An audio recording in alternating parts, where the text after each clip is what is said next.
Hi, my name is Dr. Jamie Jensen. I am an associate professor in the Department of Biology at Brigham Young University. I just want to take a moment to explain some of the things that have been a little bit confusing, perhaps, about the corona vaccine. And so I'm going to do a little bit of background work just to make sure everybody's on the same page with understanding. And obviously I've simplified this down, but it's accurate, it's just more accessible. Okay, so let's first start with what coronavirus is not. It's not a bacterium. Okay, and so there's a very different, you can get sicknesses from bacteria, you can get sicknesses from viruses.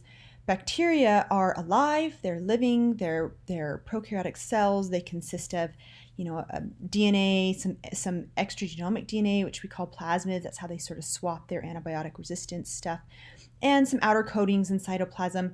But they're a living organism, and so we can kill them using things that kill living organisms. And so this is antibiotics, obviously, is what we use for bacterial cells.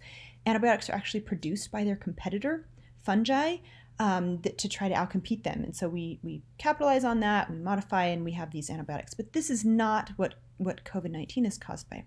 COVID-19 is caused by a virus, this SARS-CoV-2 virus.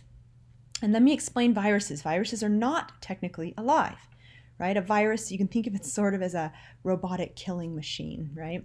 And they consist mainly of some kind of protein coat, right? So all of these have a protein coat. You can see this is the tobacco mosaic virus in plants, adenovirus that causes flus and colds, influenza virus that causes the flu, and bacteriophages. This obviously only infects bacteria.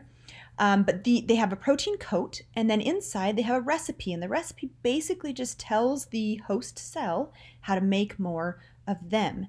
Now, some viruses, like the influenza virus and like SARS-CoV-2, they have an outer membranous envelope that resembles a cell membrane.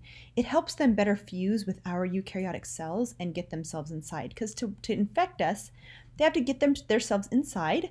They have to get their recipe inside of our cells so that our cells will make more viruses. So this is our SARS-CoV-2 virus, the virus that causes COVID-19. It has these unique spike proteins. Many of them do have these unique spike proteins that sort of identify them as themselves and help them in docking with our cells and getting inside. And so that's what a virus looks like. That's what the COVID virus looks like.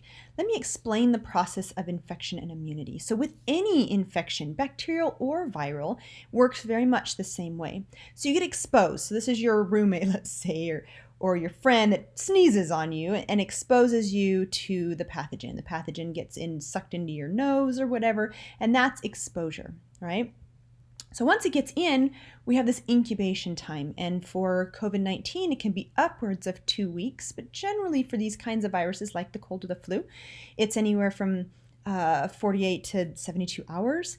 And in this time, it's when the virus is getting in. Now, viruses are all very specific. Those little spike proteins help them specify which cell types they can infect. So the COVID virus will infect respiratory tissue. That's where it locates. Okay, so it locates the tissue, it gets inside, it starts pumping in its recipe, and then our cells, being not smart, they see the recipe and think, oh, I'm supposed to make this, and they make the recipe and they start making viruses. And so the viral load starts increasing in our systems, but we don't even know we're sick yet.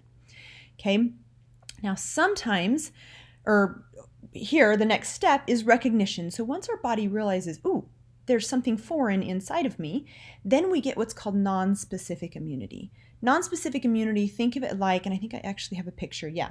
Think of it like if you get a splinter, right? So something stabs your skin, introduces some bacterial cells, you get these mast cells that increase swelling and inflammation, you get your white blood cells that are coming out of the blood, you get leaky blood vessels, so you get lots of swelling, it gets red, it gets hot, it gets swollen, it gets painful, you start to feel a little icky.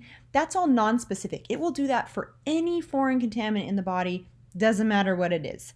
Okay, so that's what it's doing first, and you're feeling that. So a lot of times when we get a shot, which we'll talk about later, a vaccine, you'll get that non-specific immunity, and everybody freaks out and thinks that they've gotten sick with the thing they got vaccinated for. Not true. That's non-specific immunity.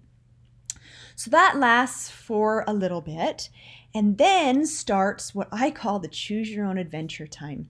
And so we now have to figure out a specific immune response to that specific pathogen. And that takes a long time. And so in our bodies, we have a section of our DNA that codes for these little guys that we call antibodies. Antibodies are a lock and key with the pathogens. You have the pathogen, you have the antibody, it's a lock and key mechanism. And it triggers the immune system to destroy the virus or any cells infected with the virus.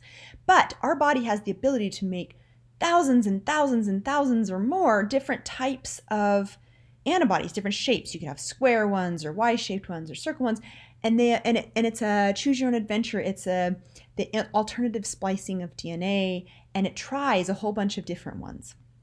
And during that time when it's trying to figure it out, it takes you out of commission, because it doesn't need you up running marathons while it's trying to do this job. And so you get the fever, the chills, the aches, the vomiting, the fluids, my goodness, the fluids. And that's all part of your immune system trying to figure it out. Now, sometimes in your immune system's efforts to figure this out and to shut you down, sometimes you get these cascading effects that are a little bit severe, and sometimes the immune system can actually kill you, right? In its efforts to get fluid to the areas of infection, it could actually drown you in fluids. And so if somebody dies of like a pneumonial infection, they've died of their immune system pumping too much fluid to their lungs. In an effort to save them, it accidentally kills them, right? And so that's why with viral infections like COVID-19, we just try to treat symptoms. That's all we can do until the body figures it out. Now, that's not all we can do. There's some more treatments that are available, like we can give you antibodies to help jumpstart. We do that for things like hepatitis. Anyway, but your body has to figure it out, and that's when you're feeling really crummy and you're sneezing all over everybody and you're very contagious, right? And then, eureka, your system finds the right match. Whatever that is, it finds the right match. Once it does that, there's a battle. I call it the battle, right? So this picture here, I'm going to zoom in more on this picture. So what happens is you have these B cells. They're part of the immune system. They're white blood cells. They are trying to figure out which antibody is going to work. Once they find one, then they activate these helper T cells and they say, okay, I've got it. We need to mass produce this particular antibody.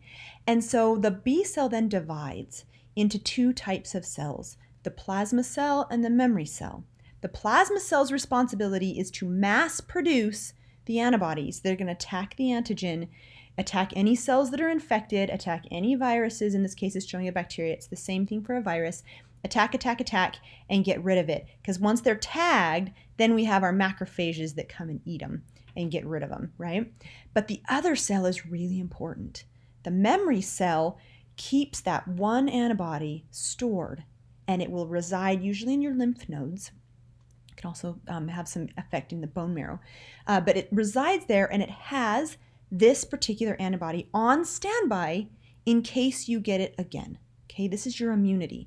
Now, once you figure it out and start mass producing these antibodies, yay, you recover, you feel better. You could be potentially contagious for a little bit until all of it is washed out of your system, but this is when you recover, okay?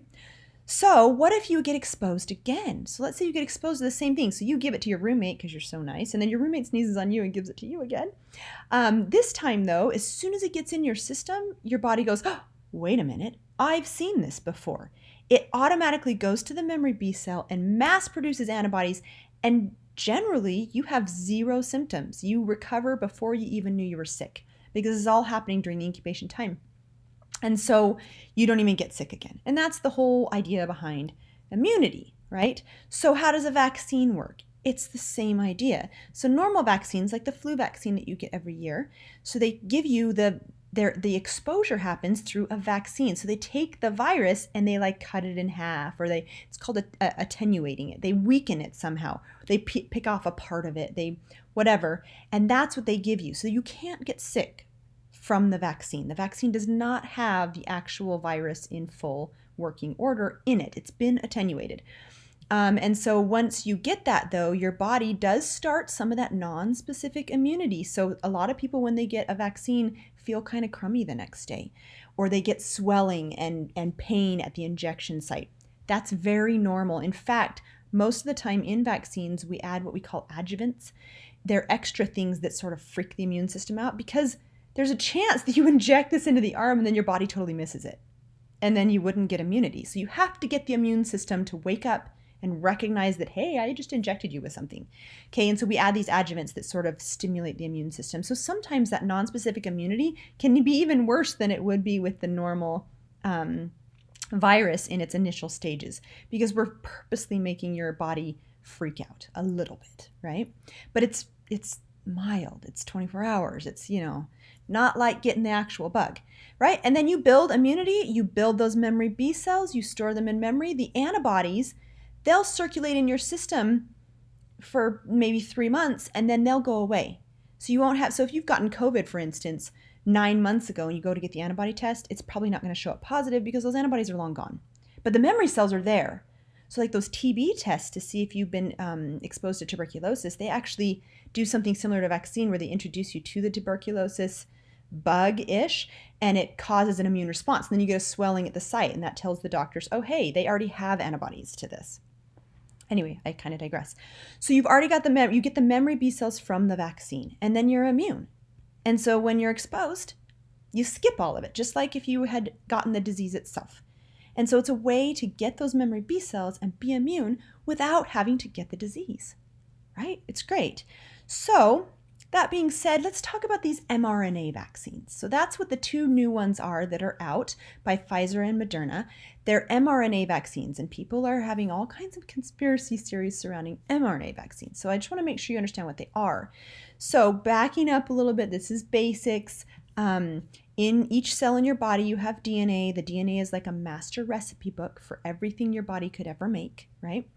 And when you need to make, let's say you drink a glass of milk and you need to make the lactose enzyme, your body in the cell, it'll go into the DNA recipe book, it'll find the recipe for lactose, and it'll make a photocopy of that recipe. Because we don't want to take your master recipe book out into the cytoplasm and make our cookies right on top of it, because you're going to ruin the master recipe book.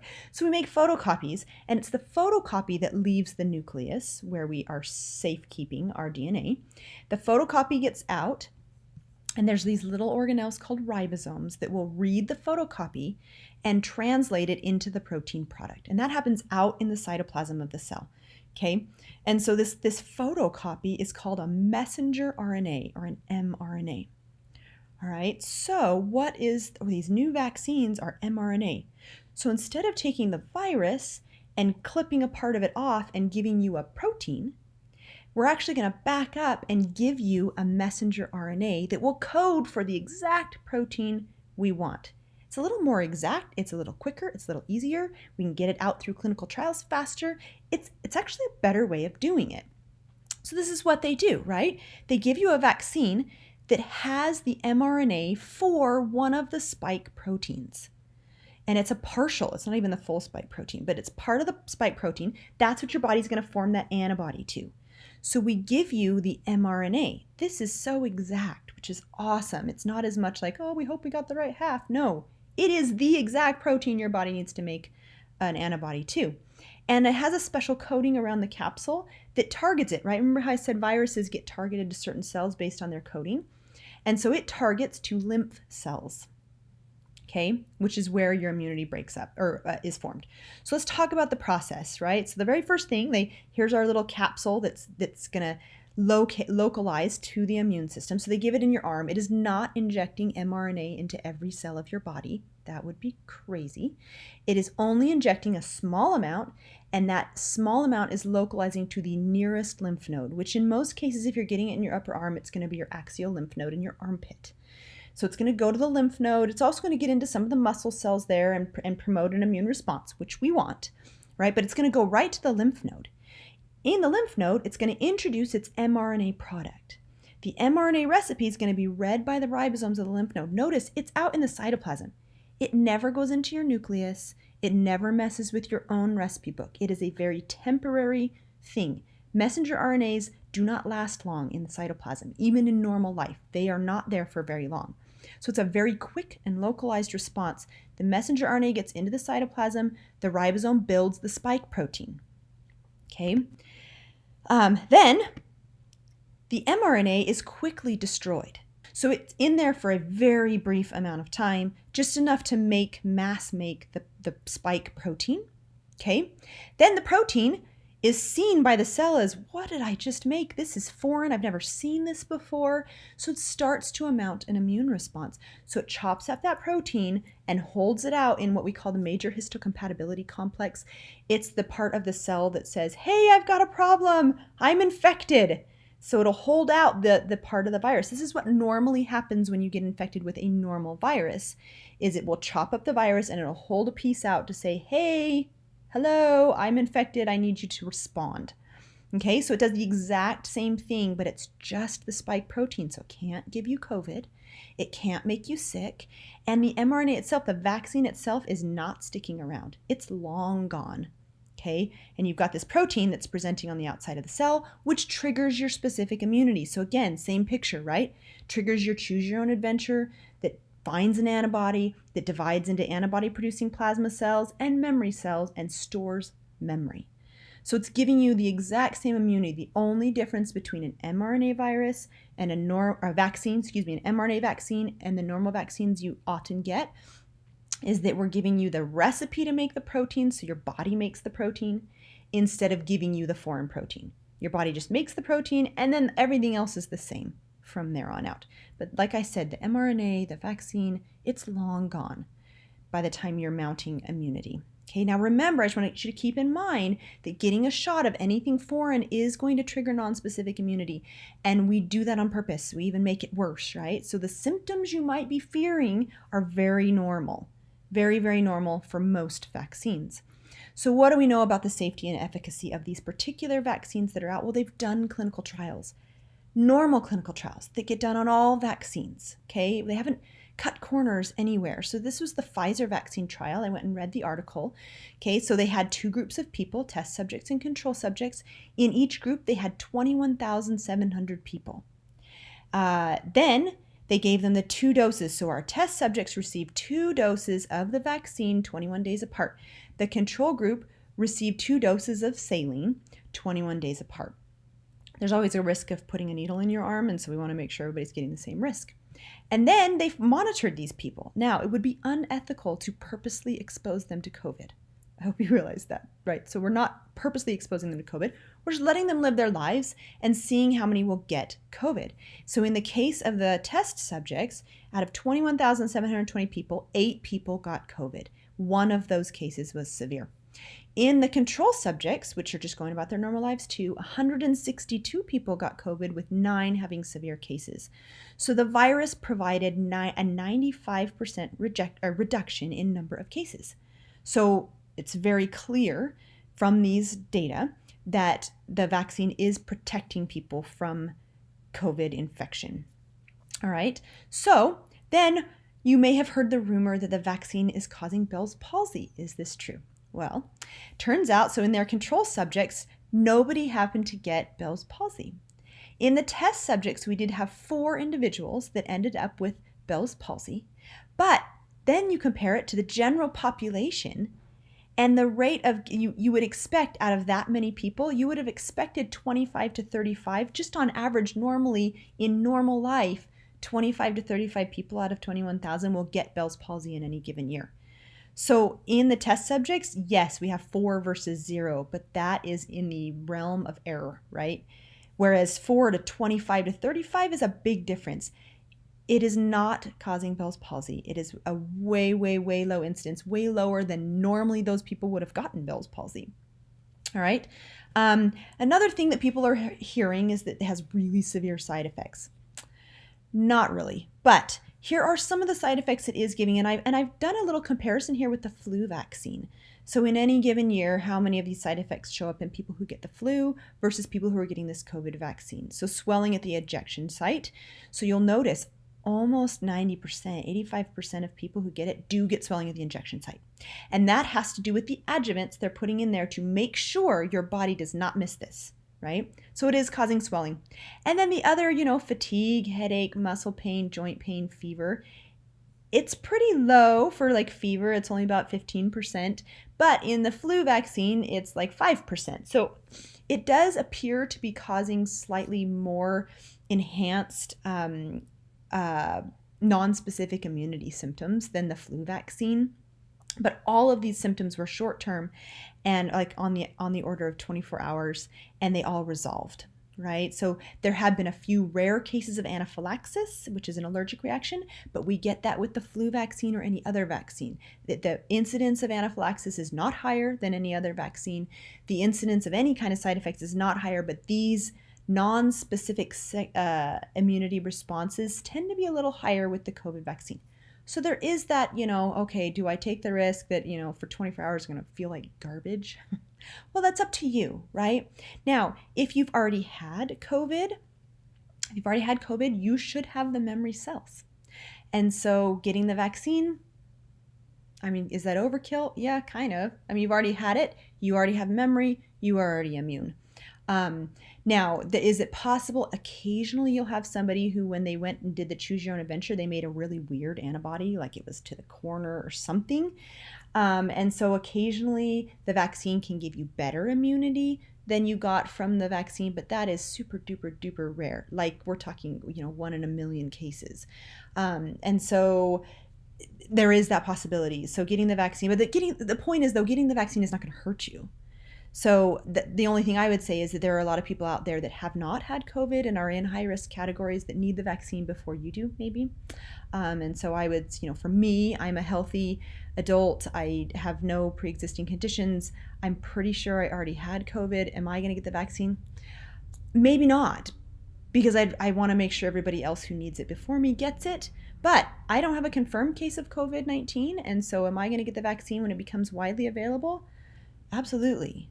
Right? The more we have immunity, the faster this pandemic is going to go away. And so I wouldn't fear the vaccine. I wouldn't run out and be frantic about it if you are not in a high risk category. I'd allow other people to get it first. If I've already had it, especially if I've already had COVID, especially, I would not be panicky and running out to get the vaccine. But if you're a normal, healthy adult and everybody who needs it has had it and you have the opportunity to get it, absolutely. It's not going to hurt you. It's just going to give you immunity. Okay, so I hope that made sense. Please direct any questions my way. Thank you.